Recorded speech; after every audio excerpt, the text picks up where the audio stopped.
This is April 9th, 2008, and I am Jane Moore, and we're here at Barbara Woodburn's home, and with us is Sherida Bush, Brett Stevenson, and Rye Moore, and Barbara lives at 621 Brackman Lane in Martinez.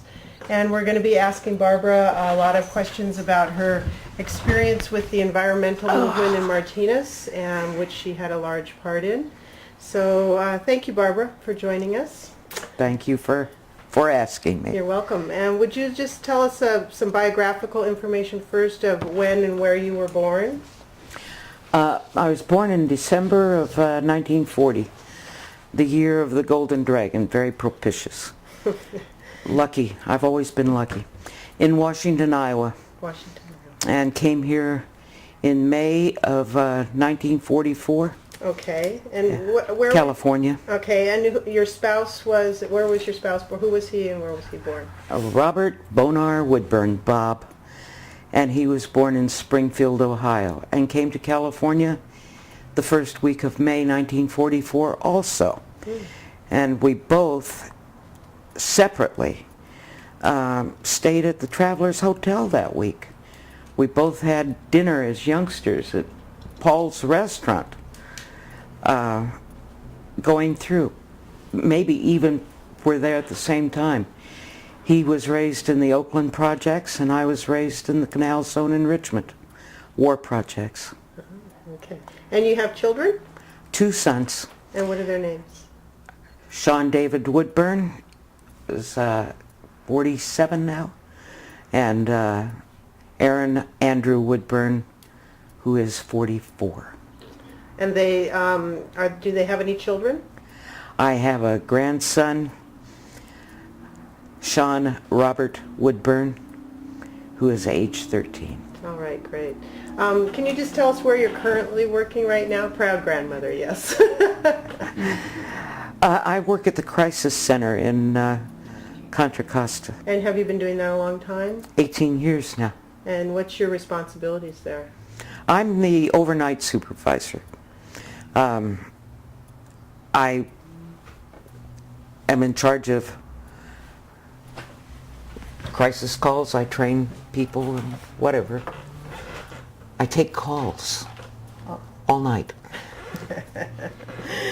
That's a important job that I'm sure is kind of consuming. I love it. Good. And it's important to me. I'm doing work I love. Good, good. So what brought you to Martinez once you got to California? Well, actually, what brought us here was friends of ours lived here. When we were returning from Guam, we came, and we had come to Martinez. We used to hike over the hills from Richmond into Martinez. What year was that? What year we moved here? Uh-huh.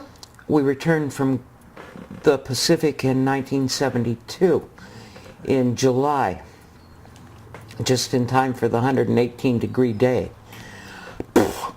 And that week, Bob consented to go up to Eureka because that's where I wanted to live. Mm-hmm.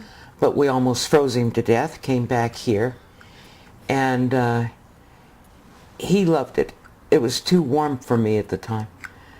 But we found this perfect house up against the hills. And after 2 years, we had moved many, many times, had about 9 moves prior to that, and had lived in a lot of different places. Would have stayed in the Pacific had Bob's health let us. But we went down to the restaurant Winks 2 years after we came for a family conference, and decided that if we were going to live any place in the United States, it was going to be Martinez. We had an offer to go to Truck that year, and were debating and decided that we were now completely, and I was absolutely in love with Martinez. my neighbors, the people. I lived in a remarkable, caring, loving neighborhood. We were surrounded by couples that were older than our parents, or as old as our parents. And my sons had about 5 different sets of grandparents.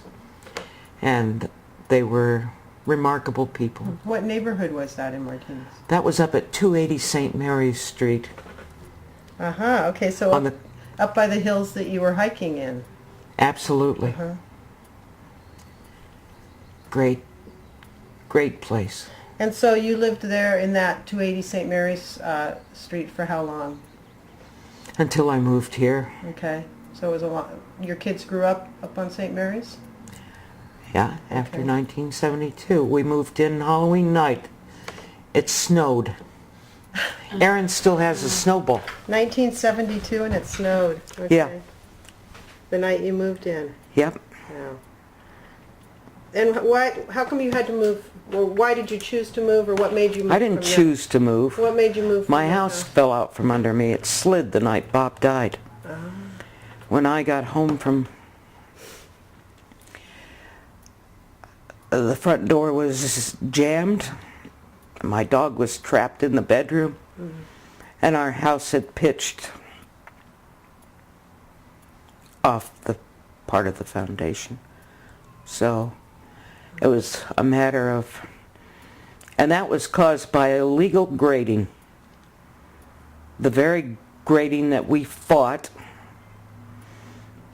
It was a presumption on the part of David Fowler that they were going to win the Franklin Hills proposal. And you could just grade ahead of time. And nobody cared much. Certainly the city didn't at that time. Yeah. But a good many of us lost homes in the area at that time, and virtually that whole neighborhood was insuranced out. My insurance stiffed me. That's why I moved. Okay. I do want to talk about the Friends of Franklin Hills, but tell us a little bit about where you moved to, where we are tonight, and the proximity to the creek where you live now, and things like that. The creek is just 3 houses down in the road. Which branch of the creek is that? That's the Alhambra, what is that called? You know, the water project down on by Monsers. Right. I think that's the Alhambra Creek. It's the Alhambra Creek. Okay. There are 2 forks, but that's the Alhambra Creek. Okay. That goes right into town and on. Right, and right on down to the waterfront. Okay. And so were you periodic flooding and the erosion, and how did that affect you, where your location now with the... I've been flooded 3 times here. My fence has been wiped out 3 times. Your 6-foot fence out front? Or the side fences. okay. And out front, flash flood time. Came down the street? The floods came down the street? Oh, absolutely. Couldn't outrun it. Wow. Not me. I couldn't run Right. anyway. Just take a path. How deep was the water? Deep enough to come in the house. The neighbor next door has lost, the last time, they had just finished putting in hardwood floors. The time before that, they lost all their Persian rugs. They had collected koi goldfish, and 21 koi ended up feeding raccoons about 3 blocks down. Amazing. Excuse me. I guess. So the most recent flood really was when was the most recent flood that came down? Was that the... Well, the most recent flood that came down was just 2.5 years ago, but the one that prompted so much of the work, the marsh project and the water project and the retention pond and the watershed project was born out of that. simply because I was infuriated. 2 floods in 2 days, January 1st and January 2nd, 97. And I had been fighting. One of the things that politicians, is it all right to name them? Jeff Smith and Mike Menacini concocted just prior to my taking office, and calculated to get in front of my taking office, was to have the city abandon the creek easements, recall? And I had been fighting to have the city take on that responsibility again for over 8 years. And it was just set aside. Never, I mean, I was almost always outnumbered as far as staff was concerned. We drew our strength from the public. And you were on the city council from what years? 1990 to 2002. Okay. And I was a planning commissioner prior to that. But the abandonment of the creek easements never went through the planning commission, never went through city council. It became an administrative decision, which was really insulting. So there was a council meeting the night after those floods, I think, or 2 nights after. And I was my usual calm self. I am calm, actually, but I insisted that the city do something immediately about retrieving the responsibility of the easements, because no one was obligated to clean up the debris, and the creeks are constantly plagued with dumping, and the natural debris accumulated by water flow. They're waterways in urban areas that need attention. And it was outrageous that the city abandoned its responsibilities. So was your effort acknowledged? And Absolutely. And let me tell you about the snowball effect, a wonderful human avalanche that I've experienced and I was part of even in starting the Franklin Hills, was the result of somebody else's efforts being overturned, something that this city thought was set in stone. And that was the 1973 general plan. And real estate was sold up to days before our struggle started, with the understanding by the citizens that those hills were open space and regarded as fragile and a part of our heritage to be left in an open condition generally. And everybody knew about that fight that Ted Radke and Mel Corona. what was his name? Mel No, Corona. Caroni, Crony? right, had struggled so hard for in 72 and 73 against the odds, the same odds I had. Was that, when you're talking about the 72-73 struggle, was that the Friends of Franklin Hills? No, beginning? no. This was even predating That- the Friends of Franklin Hills. We organized to maintain that effort done a decade earlier. Ah, okay, I see. That's part of an avalanche. My outrage over the easements, someone like Marcia Raines, who was city manager at that time, took the bit in her teeth and expanded that to encompass a water plan to preserve the marsh, to take it all the way down, to do something about flood control. Flood control measure was born out of that.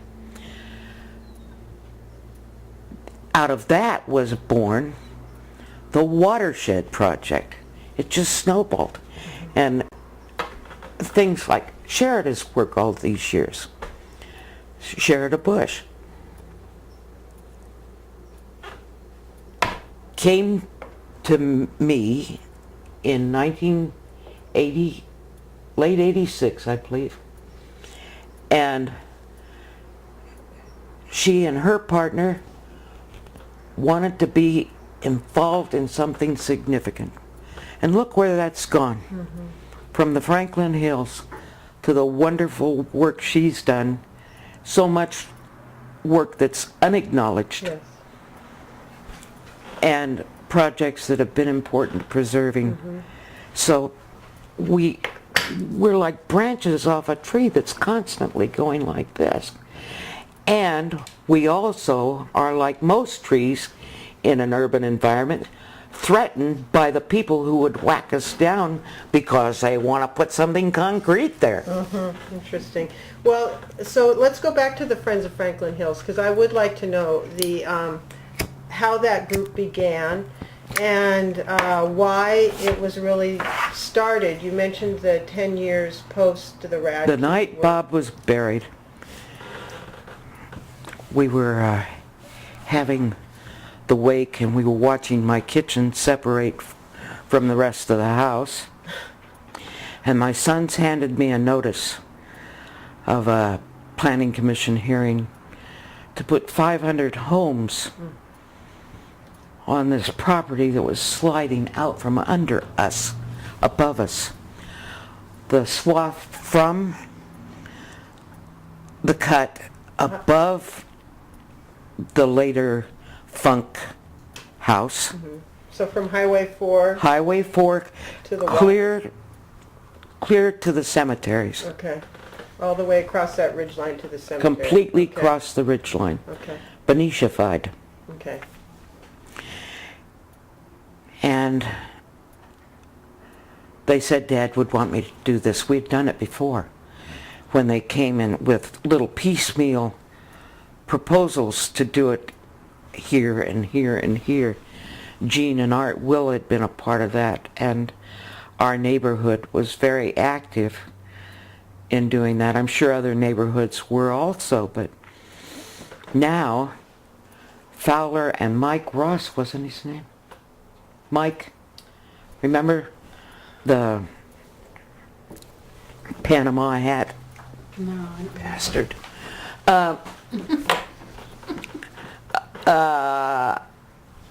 Had gathered up the 21 property owners, and it was a consortium to take their proposal and make it a unified effort with Fowler in the lead. They had given the city $30,000 and hired a planner. And they had 3 different options, none of which were suitable, with no EIR, no impact reports, no nothing. And what year was this, Barb? That was January 11th, 1986. Okay. So you were living... Bob died the 7th. Okay, and you were living in the neighborhood that obviously had already been affected by the grading, with your house being... They wanted to put 63 homes above us with no water pressure, inadequate streets, and recent slides that had destroyed 15 homes. Why not be outraged? So how did you guys form your... How did you get your group formed? I'll do it. Okay. I went to the Planning Commission with Jean, Kathy Robichaud, and That should look good. my sons. Mm-hmm. And people were speaking. Sharon Hicks got up and made an impassioned plea that was completely ignored. And we were all coldly ignored. I wasn't so much ignored. Scotty Williams got up and spoke. And And I got up and spoke. The planning commission that sat at that time, very, very politically planted planning commission, an outrageously ignorant, arrogant planning commission, that's on record,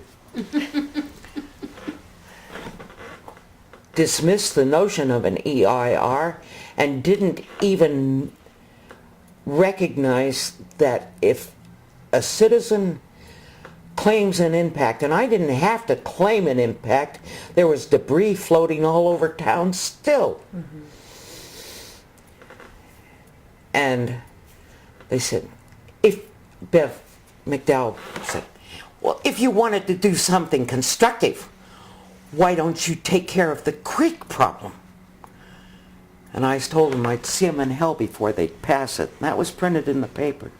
I still have the quotes.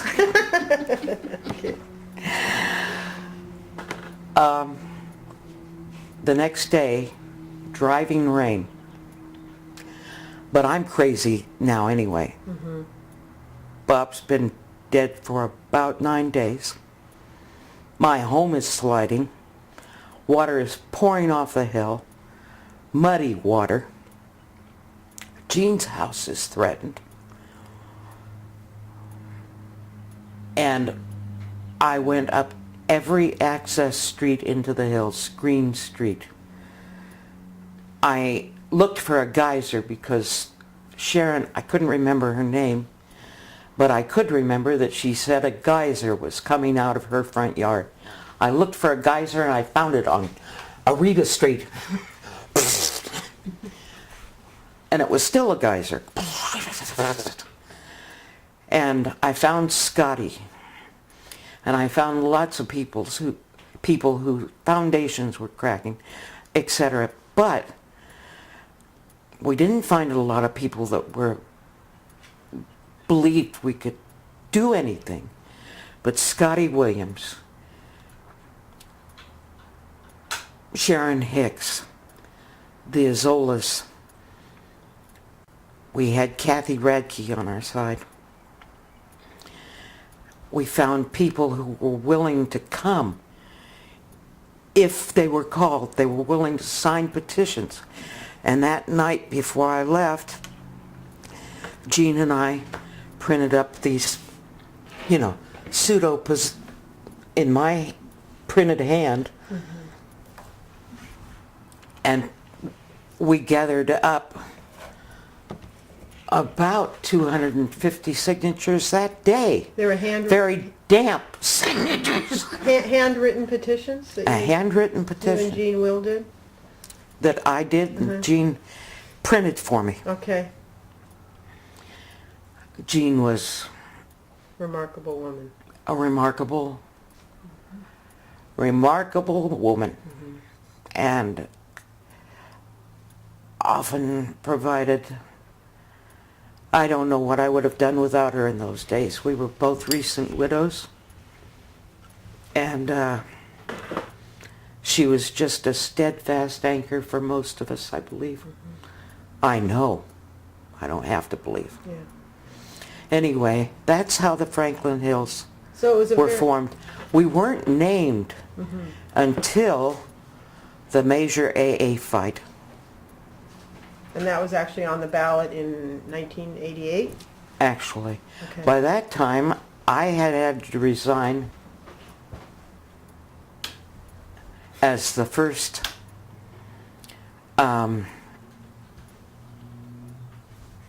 leader. Okay.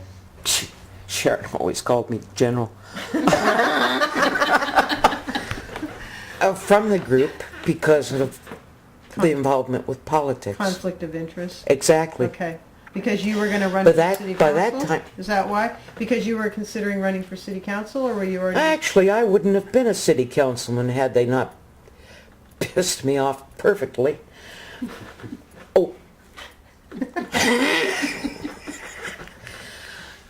I decided to run for city council prior to being named for planning commission, but I would never have been named as a planning commissioner had I not lost by only 100 votes. Exactly 100.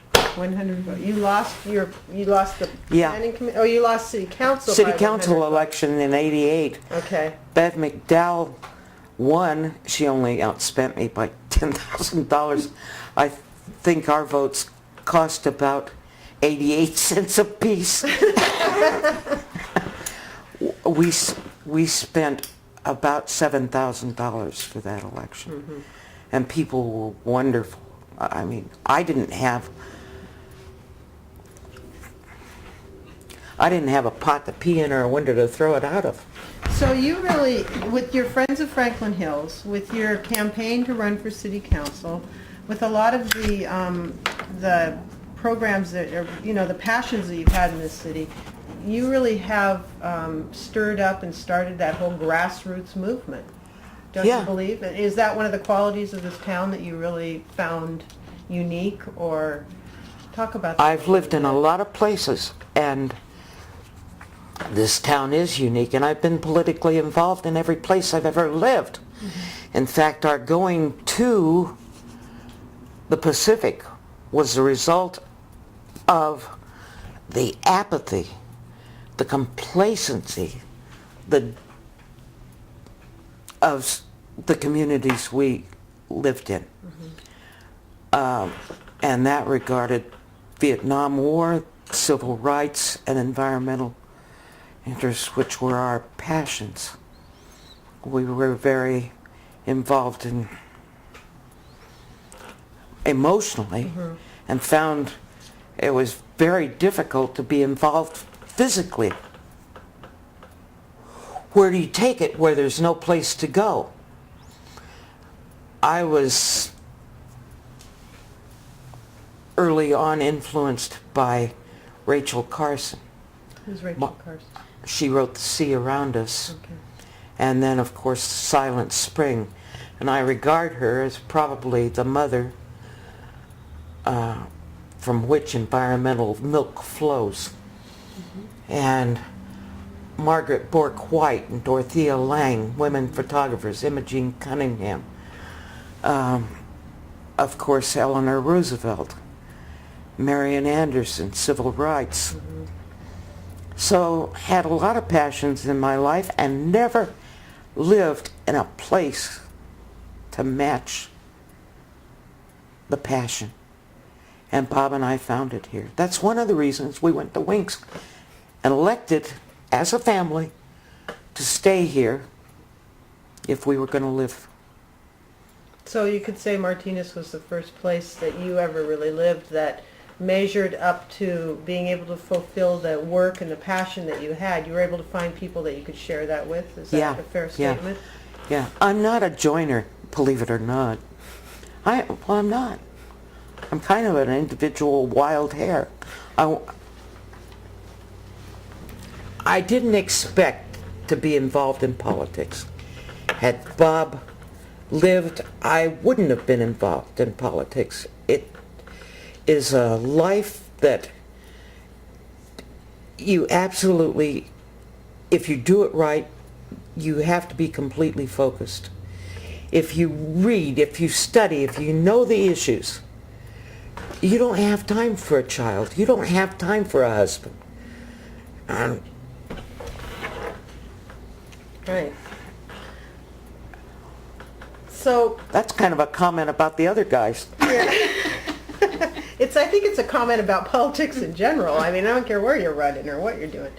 So do you feel that, well, the outcome of the Friends of Franklin Hills, I mean, that obviously led to a lot of other wonderful crusades, and I know that you mentioned the direct challenge, if you will say, about cleaning up the creek. So I know Sheridan was going to ask you some questions about that. Good. And I want to hear a little bit more about how that started.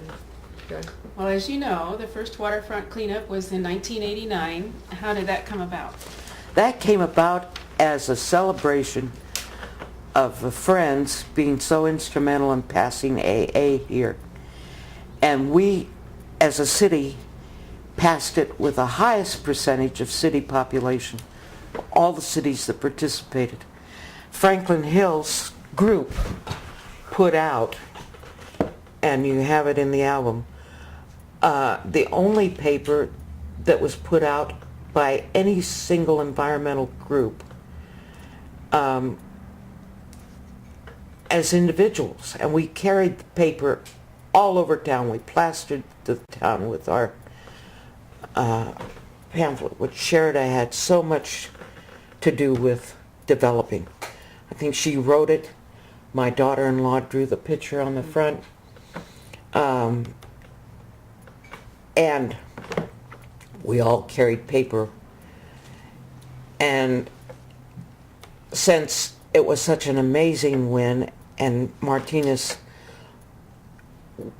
was absolutely calculated to benefit from it, we decided to have a party. And that was born out of the brain of Scotty Williams, who also became very effective in any number of other things, but became a wonderful marine commissioner. Scotty thought of the idea of a cleanup. The coastal cleanup people absolutely thought it would be a dismal failure. You couldn't do it in here. Was that the state coastal cleanup? Yes. Right. Okay. And the city council wasn't interested in this business, but I went to Richard Pearson, and he saw the efficacy of keeping us, of helping us. Scotty had approached the parks, and they were going to charge an incredibly large fee for the use of a space, and Richard facilitated us getting the spot where the coastal cleanup was always held, right down there at the bend, you know where, on the waterfront, at the waterfront park. In the big grassy field, right as you Big come grassy in by the field by the lot. parking lot. And we had great press coverage in those days from Jim Karumpus and Harriet Burt. Where were they? And Which Rob- paper were they with at That the was time? with the Gazette when it functioned. Okay. And so, in addition to Scotty, who were some of the other community members that were instrumental in making it a success? Absolutely.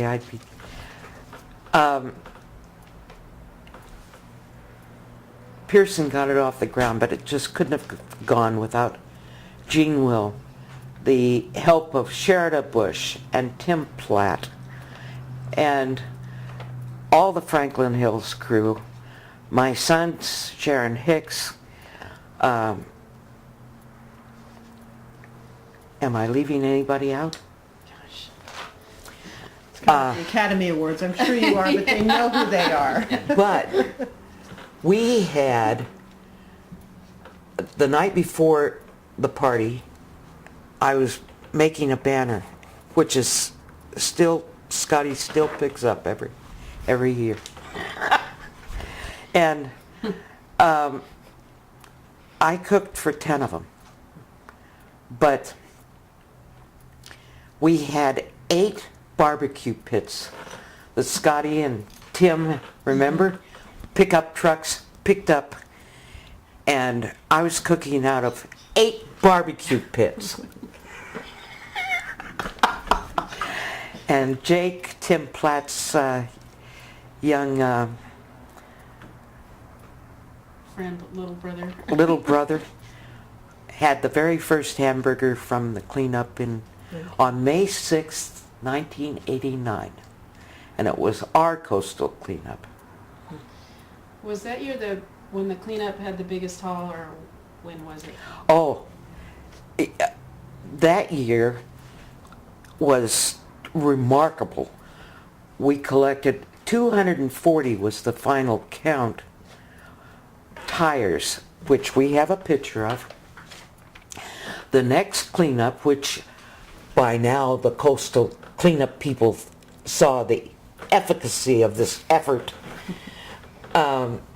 garnered over 200 tires. Not about 203, I think. 2 years in a row? No. Oh.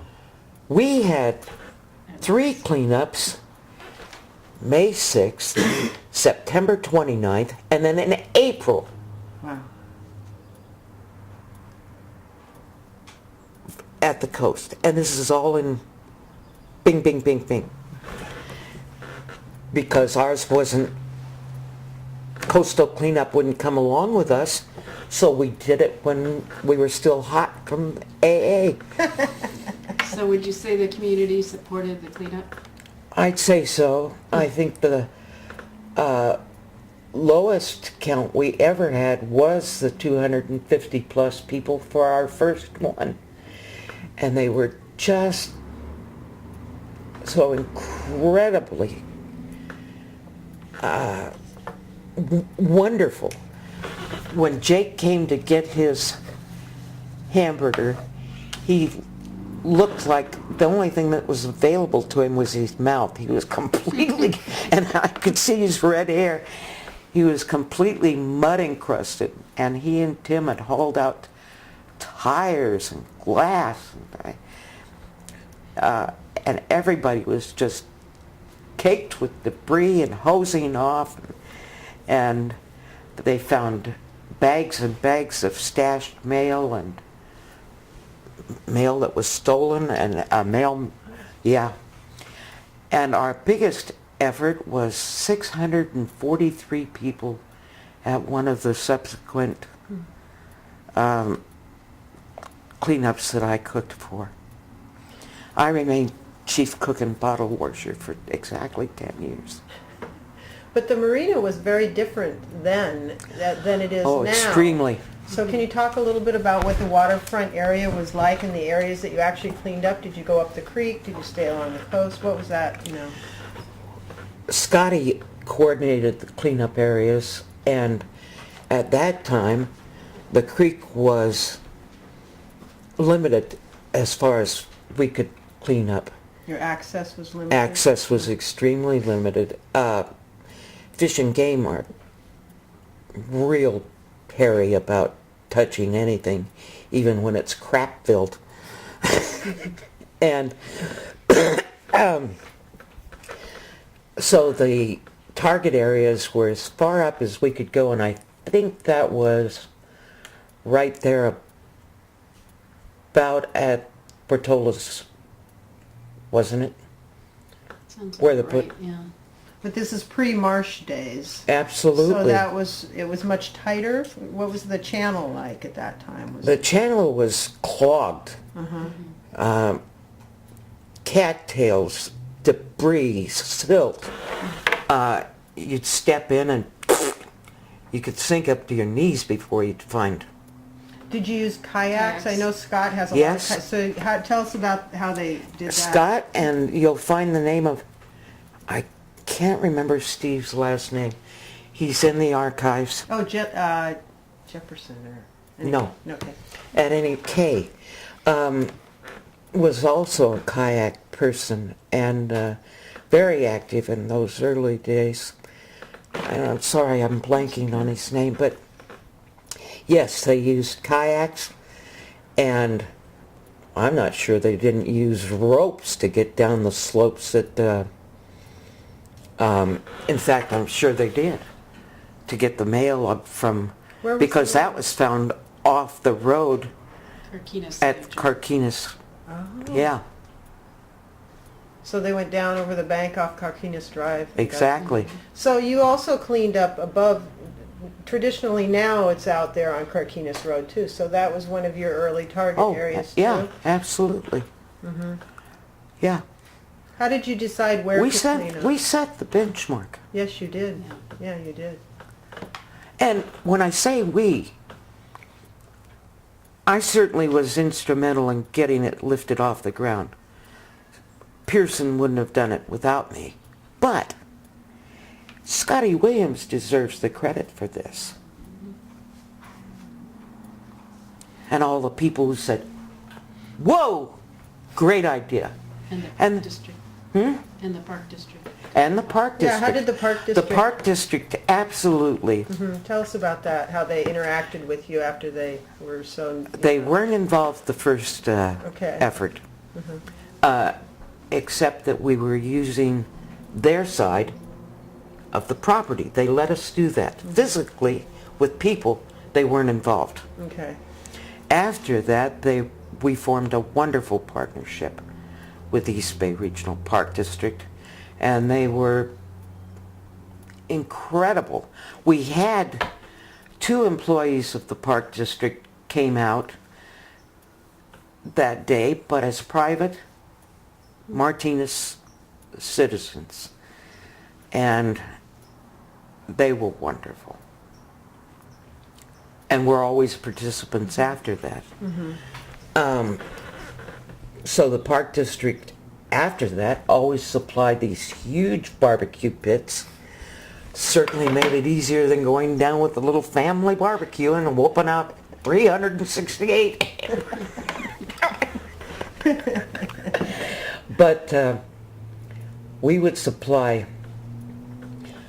the charcoal for the first 3, and after that we got charcoal in the pits, and just a lot of Didn't cooperation. you had a lot of local corporate support after your first year Yes, also, after didn't the you? first 2. Who were some of your bigger supporters? Oh, crying out loud.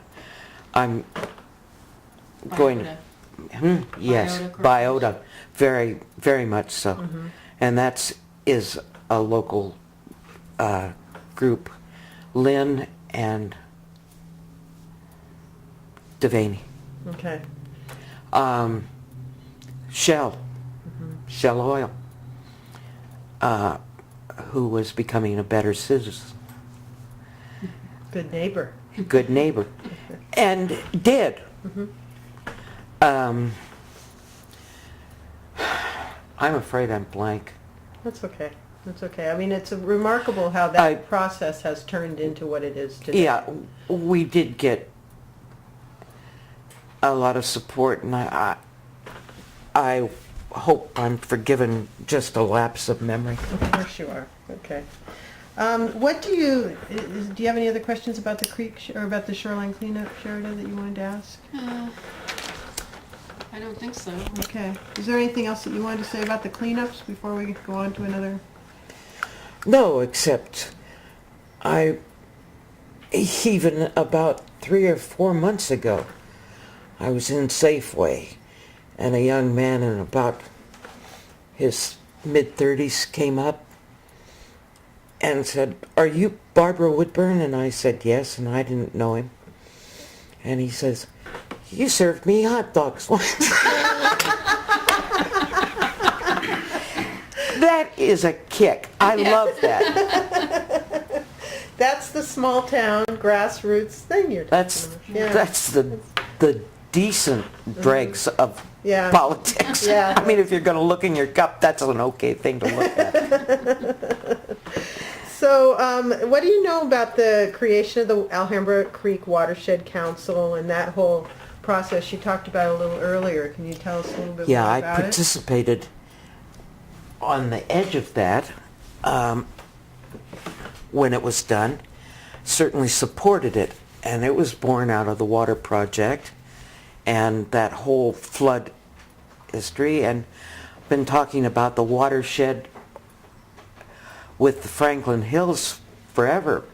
We had fought Davidon, the Alhambra Mesa, and that whole debacle as a group, and were vindicated in that effort. Was that a development that was A development right over, yes, Okay. that we had predicted would slide and did. So you and- fought it and it did not go in, or? It went in. Okay, and it slid. Oh, yes. Oh, yeah. Because the soils consultants from the city said it couldn't slide because, this flat, crap. So that was yet another catalyst. So the watershed had interested our group forever. And we were certainly cognizant of the fact that for most of the county, we become the watershed. We are where the water drops.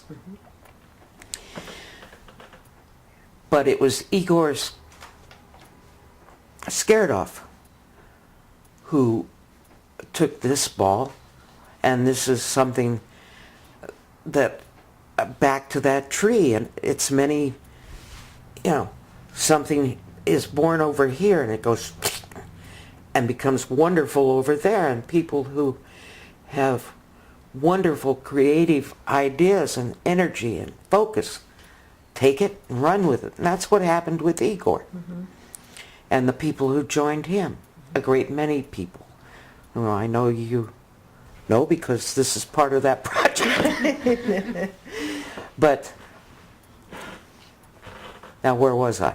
Well, I just was I'm asking Irish, you I about, digress. I was asking you about the creation of it, and if you Well, were that's how it involved was created. and how you were involved in the efforts of protecting the watershed, that kind of thing. I was involved with protecting the watershed because I had always done that with my votes, I hope. But I supported that group. My schedule, I was working full-time all through those years. And doing the city council and being a grandparent and a person. So I had to drop the watershed from my meetings, and I was doing library work at that time, but I always supported them as far as their work was concerned. You were on the Applauded. Yeah, and you were on the city council at the time that all of that Absolutely. was going through that process. Absolutely.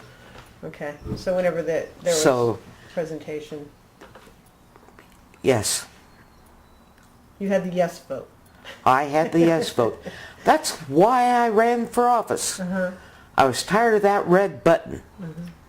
And I wanted and we were told that the big E was regarded as the big A.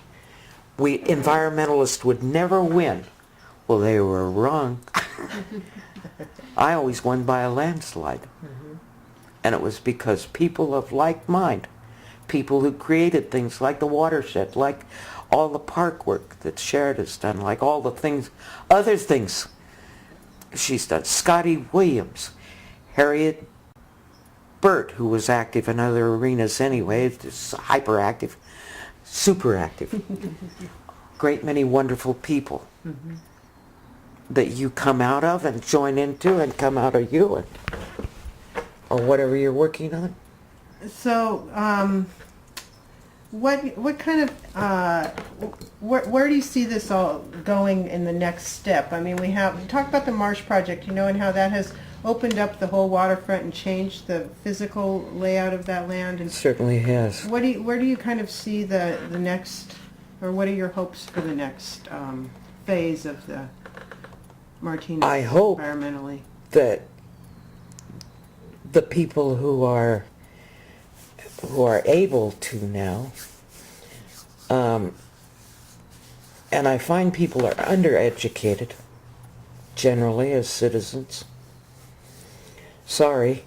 I mean, there are a great many people who are wonderfully in tune with their community, but right now I see a dearth and an unwillingness to take on the brawl.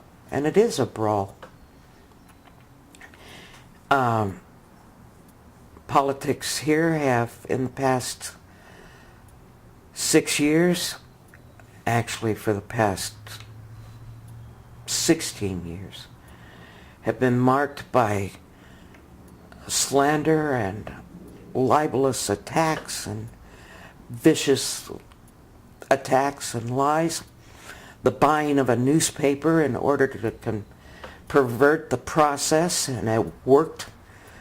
And people are going through a period where they're not, don't feel willing to expose themselves to the kind of personal attacks. And a lot of our politics are like that in this town. And that's sad to say, but it's true. And a lot of what we did is going through an effort to unravel what we've done, to undo things that were extremely important to the constituency. Not just us. We never could have done it without the consent of the people we were working for. How do you, Impossible. How do you think that you were able to get your message of the Franklin Hills, the waterfront cleanups, all those things? How were you able to, as a small group of very concerned, like-minded citizens, how were you able to reach the people that participated, that voted? I mean, what was the magic there? The magic was we were saying what people believed. Mm-hmm. We were saying that this earth, this place we live in, is fragile. It's been assaulted by Mother Nature. David Fowler didn't grade every place, and the hills came down anyway, because that's the nature of these hills, to have landslides, to have unstable earth, and then to destabilize it by stupid, ill-considered actions of individuals and a city corroborating those actions is outrageous, and especially when it's so blatant. We didn't have any trouble gathering up 250 people to jam the council chambers, and we didn't have any trouble convincing them that if they wanted to be reelected, they better get on board.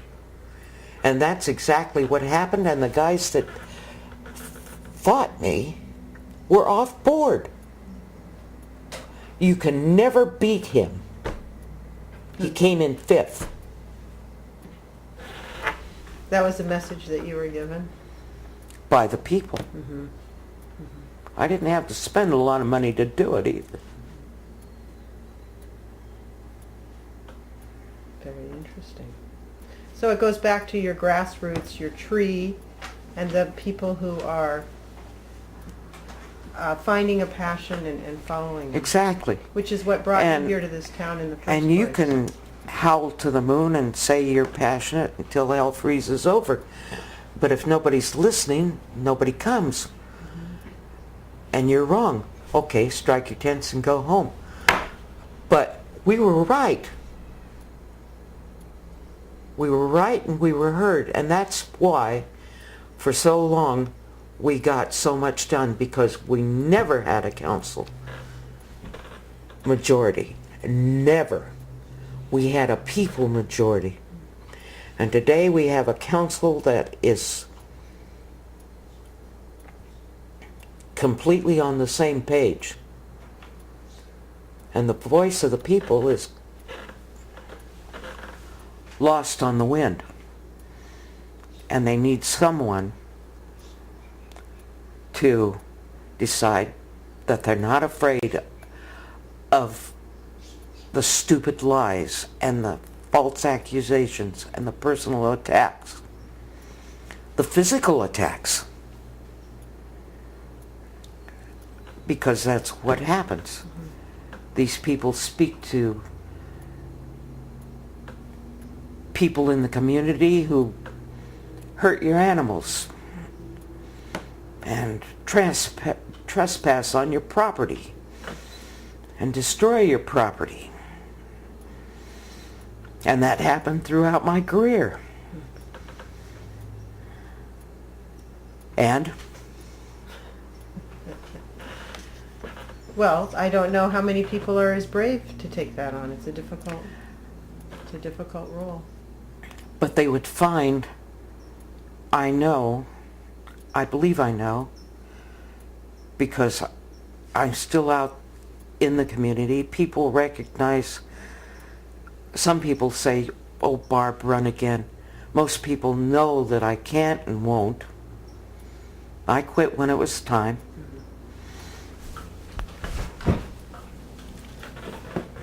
But I think that people who have and say the interest of the city. Say what needs to be preserved and what needs to be built. It's not that all development is bad or that any development's bad, but it has to be rational. It has to benefit not just developers and the many money men and the power privileged. And a lot of people just suck power like a bird sucks nectar. They just need it. Mm-hmm. Those people don't benefit this city. And those people are who are in charge right now. So I think anybody that could, if 2 or 3 just reasonable, sane people, they would find people like me who would come to meetings and just say, I support you. They could find the 250, they could find the 380, the 1,000. One week we went out and gathered over 1,000 signatures. That was just prior to the EIR breaking. And when the EIR came in, we had to fight 18 months to get an EIR we should have had the first night. And it proved every single point we had made. Every single one. 101 negative impacts. That was for the Friends of Franklin. We had made ourselves experts. But that EIR could be applied to any of the hill areas in this whole town because the same conditions exist, basically, with the structure. Well, then that's evident when you go out to the valley and see the grasslands, or go over Highway 4 and see the slumping. Absolutely. It's a natural feature of these. It's a natural feature of the area.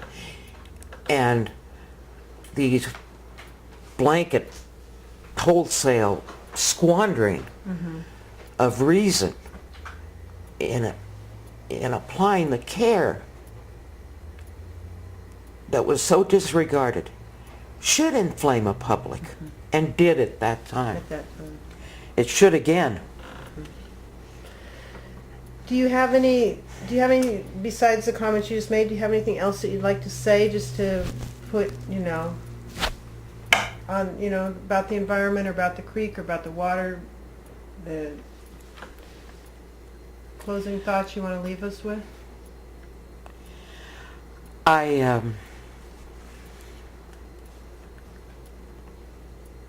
hope that the future people who live in this town and still live in a fragile environment, and it is, build on what we built on. We had a history we built on too, and remember that the creek remains an issue, and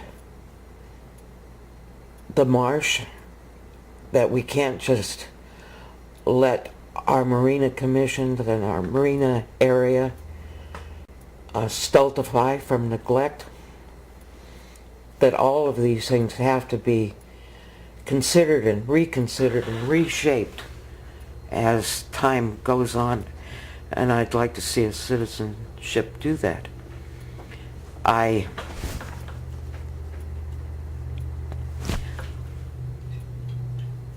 I'm glad that I was able to participate, because I met remarkable people like you,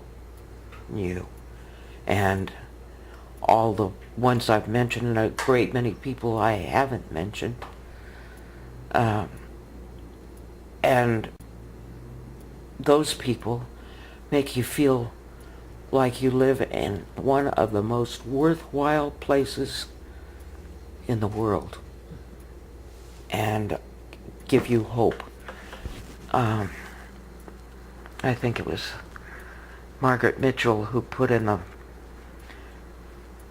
prefix of her Gone with the Wind, which doesn't apply here, but the quote does. Hope ever lingers on and tells us tomorrow will be better. And I kept thinking, as I was tromping up and down the hills being crazy, hope ever lingers on, and by God, it better be better. Change it, tape. Well, I really wanted to ask about just kind of some of your favorite memories around Martinez, whether it's like, I know you kind of talked about your experience with working with different people, cleanup days and stuff, but maybe your kind of best memories of other things besides that, and also some of maybe your favorite places in the hills, and some of your favorite memories of walking around in the hills. The last time I climbed the hill I can remember very well.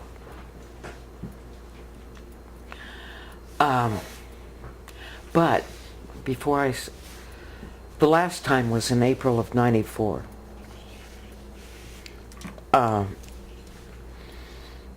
And Gordon Strain, it was the week before the Strain property was to be dedicated.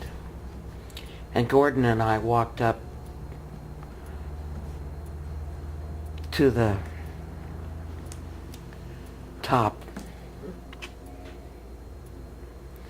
And from that site, you can see the whole, and from many of the Franklin Hills sites, the first trail, which we celebrate in.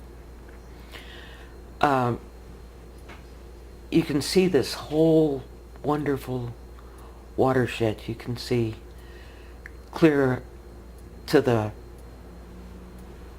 Sierra Nevada and the jackrabbit daisies and the jackrabbits and the deer, and I still look up there from my deck, and whenever I come over the hill, Franklin, or Highway 4, I just feel this sense of privilege that I was given a chance to do something about it. And that puts me very in touch with Bob, because that's really how I fell in love with Martinez. I loved him, so we walked the hills. And we had walked those hills from Richmond any number of times, but now we had a sense of ownership. Our house on 280 St. Mary's was only one house away from the slope, and we could access the hills through any number of, but that ridge just above us, where now the house in question says, Art and Gene Will used to go up there all the time too, and do exactly the same thing. Just sat up there and watch the day come to a close. Gene and Bob were both ardent morning walkers. Me, I've seen lots of sunrises. I stay up to see them. They used to get up to see them. And they both walked to the waterfront in the mornings. And those are wonderful memories. My neighbors in that area taking part, Kathy Robichaud, the Pachantis, Shirley and Harry, who's just recently passed away. Wonderful participants, wonderful people to raise children around, and to be there when you needed them, through my husband's illness and through his death and through my finding a life after that, which has been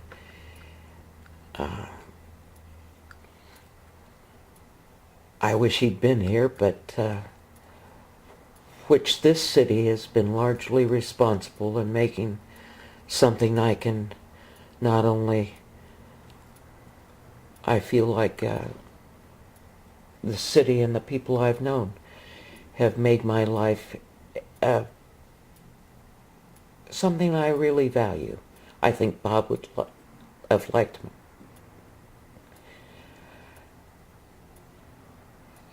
So, now I am meandering. Did I answer your question? Very much so. I think my other question is, what do you think is kind of the biggest threat in the next 10 to 20 years to the environment in Martinez, or to the general, I guess, sense of Martinez, downtown area? Well, the downtown area? Or the valley also. I know there's a lot of stuff going on in the valley. There are a lot of threats. I think the biggest threat is the community not finding an effective way to counter the disregard for the threat. And the threat is the same threat we face globally. And that's using up valuable resources of air and water and garbage. Who's taking the recycling program here? That's part of an environmental threat. And the politicians should be taking care of that. And are they? The fact that they want to push a dead horse downtown, carry its carcass through the streets, and that's redevelopment. That horse was dead and flogged when I left office. It should never have been considered. The downtown committees that stood put it off the table.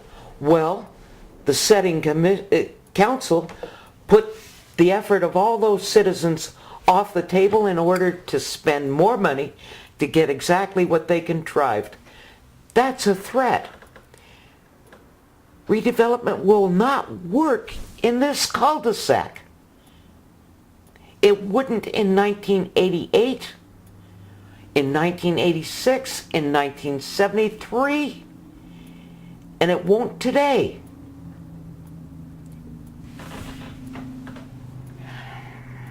Self-interest is what drives that horse.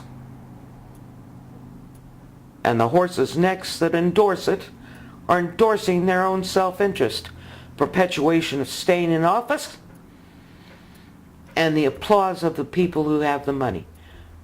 It is not the people who are clamoring for redevelopment. Most people don't understand redevelopment and what it means and the pipe it comes from. The state isn't come and redevelop now. No, not hardly. That's an issue. People have to become better educated. People have to have a better sense of outrage without... I know from Bob that you can have a sense of outrage and be very quiet, like Sheridan. Self-contained. My sense of outrage is a little more vociferous. But there is a threat, the threat of not maintaining the things like park commission so they can really function, the marina commission so it has real work to do, the fact that there are sites that really need to be cleaned up in this city that have been ignored, and to what purpose? To the purpose not to disturb the people who are sitting on those sites. That's the what purpose. So this may not set well with some people, but those people I never had a high regard for anyway.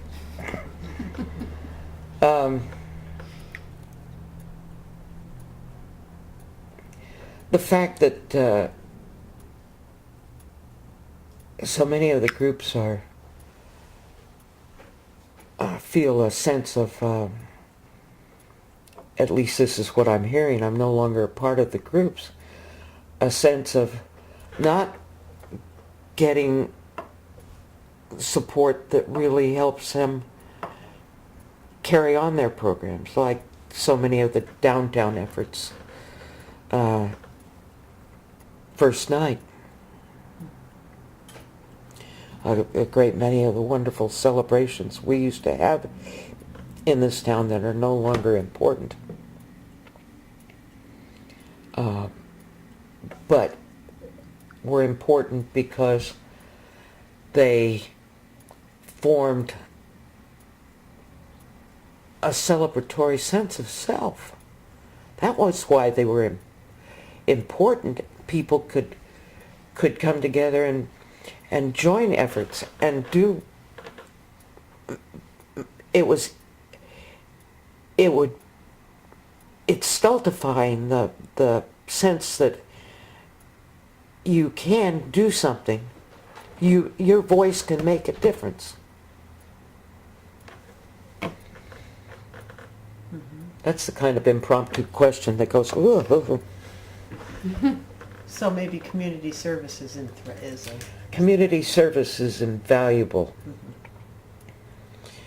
And it doesn't need to be done with a tin drum. Pum, pum, pum, pum. It can be done. quietly. Yeah. Sure. I agree. And invaluably. I agree. Well, that's what makes this town so great. Yeah. Rye, did you have any questions? Anybody else? No? Sure, any good? Okay. Thank you, Barbara. Thank you. That was really wonderful. Thank you. Well, it's a whole picture that we don't have, Right. and it needs to be said. And that It's a we part need of to a... have the environment spoken for.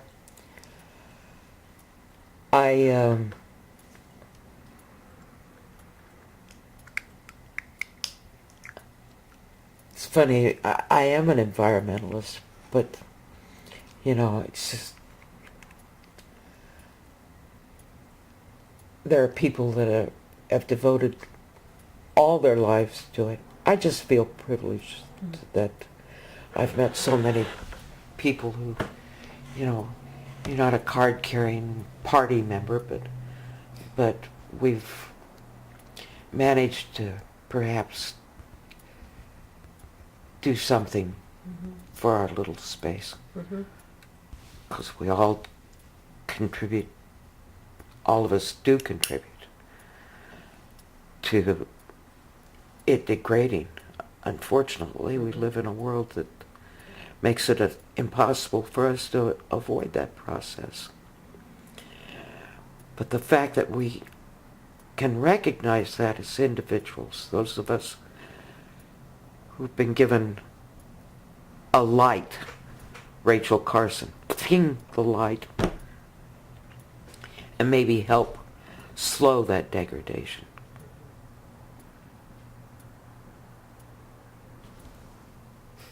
It's great. That's a great community. Yep, that is.